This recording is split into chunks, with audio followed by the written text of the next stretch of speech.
बाबा सिद्दीकी के murder case के अंदर लॉरेंस बिश्नोई गैंग का नाम सामने आ चुका है और एक बार फिर से ये गैंग सुर्खियों में आ गया है। आज इसी के ऊपर हम बात कर रहे हैं। लॉरेंस बिश्नोई गैंग और गोल्डी बराड़ गैंग को लेकर राष्ट्रीय जांच एजेंसी यानी कि एनआईए लगातार कार्रवाई कर रही है और अब से नहीं, काफी पहले से कर रही है। इसी बीच एनआईए ने इस कुख्यात गैंगस्टर लॉरेंस बिश्नोई और गोल्डी बराड़ समेत कई और गैंगस्टर्स के खिलाफ गैंगस्टर टेरर केस में चार्जशीट दाखिल की है। इसमें एनआईए ने बहुत से खुलासे किए हैं। एनआईए का कहना है कि लॉरेंस बिश्नोई और उसका टेरर सिंडिकेट कहां से कहां तक फैला है, इस बात का अंदाजा आप लगा भी नहीं सकते। उसने अपना नेटवर्क ठीक वैसे ही बनाया है जैसे 90 के दशक में कभी दाऊद इब्राहिम का हुआ करता था। छोटे मोटे अपराध करते हुए उसने बड़ा सिंडिकेट खड़ा किया था और इसी नक्शे कदम पर चल रहा है लॉरेंस बिश्नोई। दाऊद इब्राहिम ने ड्रग तस्करी, टारगेट किलिंग, एक्सटॉर्शन रैकेट जैसे धंधे करके अपना पूरा साम्राज्य खड़ा किया था। उसके बाद उसने डी कंपनी बनाई, फिर पाकिस्तानी आतंकवादियों से गठजोड़ की और अपना नेटवर्क फैला लिया। वहीं दाऊद इब्राहिम और डी कंपनी की तरह ही अब बिश्नोई गैंग ने भी छोटे मोटे अपराधों को छोड़ करके अब बड़े अपराध करने शुरू किए हैं। फिर खुद अपना एक गैंग भी खड़ा कर लिया। अब नॉर्थ इंडिया का कोई भी ऐसा राज्य नहीं है जहां पर बिश्नोई गैंग की प्रेजेंस ना हो। अब दूसरे देशों की बात करें तो दूसरे देशों में भी इन लोगों ने अपना सिंडिकेट फैला रखा है। कनाडा पुलिस की तरफ से भी ये लोग वांटेड हैं और इंडियन एजेंसीज की तरफ से। सतविंदर सिंह उर्फ गोल्डी बराड़ बिश्नोई गैंग को ऑपरेट कर रहा है। एनआईए ये भी कह रही है कि बिश्नोई गैंग में 700 से ज्यादा शूटर्स हैं, जिनमें 300 पंजाब से ही जुड़े हुए हैं। सोशल मीडिया प्लेटफॉर्म हो, फेसबुक हो, इंस्टाग्राम हो, यूट्यूब हो, कोई भी प्लेटफॉर्म हो,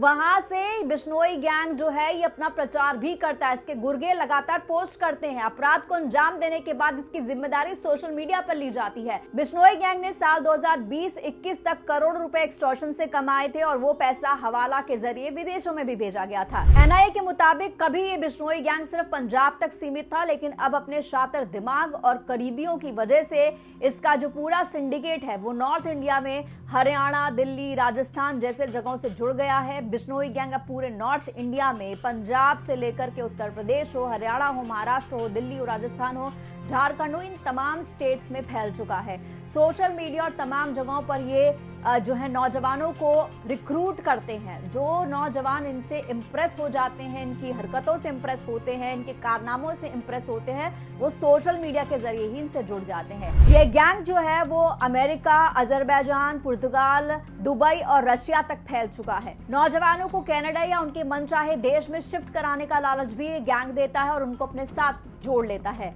एनआईए कह रहे हैं कि इनका इस तरह का मोडस ऑपरेंडी है। वहीं एनआईए का यह भी कहना है कि पाकिस्तान में बैठा खालिस्तानी आतंकी हरविंदर सिंह रिंदा बिश्नोई गैंग के शूटर्स का इस्तेमाल पंजाब में टारगेट किलिंग और बाकी आपराधिक गतिविधियों को अंजाम दिलाने के लिए भी करता है। यूएपीए के तहत अदालत में एनआईए ने कुछ ही दिन पहले लॉरेंस बिश्नोई, गोल्डी बराड़ समेत 16 गैंगस्टर के खिलाफ चार्जशीट दाखिल की थी। गोल्डी बराड़ कनाडा, पंजाब, दिल्ली में गैंग को संभालता है, लेकिन बाकी जगहों पर अलग लोग हैं। राजस्थान, मध्य प्रदेश और यूएसए में जो गैंग ऑपरेट करता है वो है रोहित गोदारा। पुर्तगाल, अमेरिका के कुछ हिस्से और दिल्ली, एनसीआर, महाराष्ट्र, बिहार, पश्चिम बंगाल में कमान जो है अनमोल बिश्नोई के पास है। वहीं काला जठेड़ी हरियाणा और उत्तराखंड के गैंग को संभालता है, यानी कि सबने अपना एरिया बांटा हुआ है। पूरे गैंग की रिपोर्ट सीधे साबरमती जेल में बंद इनके पिताजी को यानी कि लॉरेंस बिश्नोई को दी जाती है। गैंग के पास हथियार मध्य प्रदेश के मालवा, उत्तर प्रदेश के मेरठ, मुजफ्फरनगर, अलीगढ़ और बिहार के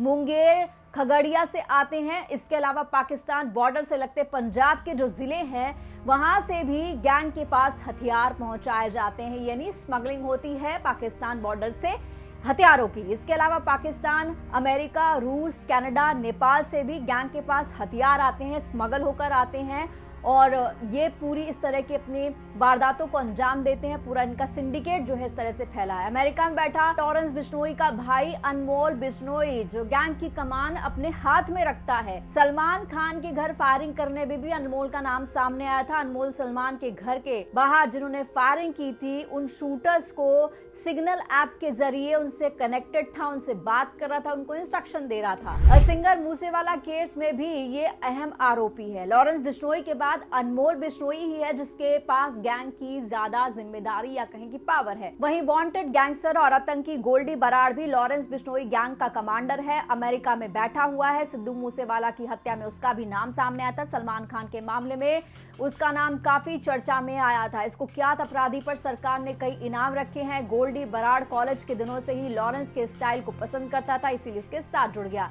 भाई की हत्या के बाद वो गैंग में शामिल हुआ था। अब राजस्थान की बात करें तो राजस्थान का कुख्यात गैंगस्टर है रोहित गोदारा, अमेरिका में बैठा हुआ है वो भी, यानी कि यहाँ पर कोई नहीं है सिवाय जो है लॉरेंस बिश्नोई को, जो जेल में बंद है। अनमोल और गोल्डी बराड़ के साथ ये भी बिश्नोई गैंग को ऑपरेट करता है और सलमान के घर के बाहर जब फायरिंग हुई तो इसने भी एक सोशल मीडिया पोस्ट डाला था। लॉरेंस बिश्नोई गैंग की अगर वारदातों की बात करें तो उन्होंने बड़ी वारदातों को अंजाम दिया है। पंजाबी सिंगर सिद्धू मूसेवाला हत्याकांड हो, सलमान खान के घर फायरिंग हो, करनी सेना के जो नेता है सुखदेव सिंह गोगा बेडी, उनकी हत्या जब हुई थी तब इस गैंग पर भी सवाल उठे थे। पंजाबी सिंगर एपी ढिल्लो और गिप्पी ग्रेवाल के कनाडा स्थित घर पर फायरिंग कराने में भी इनका नाम सामने आया था।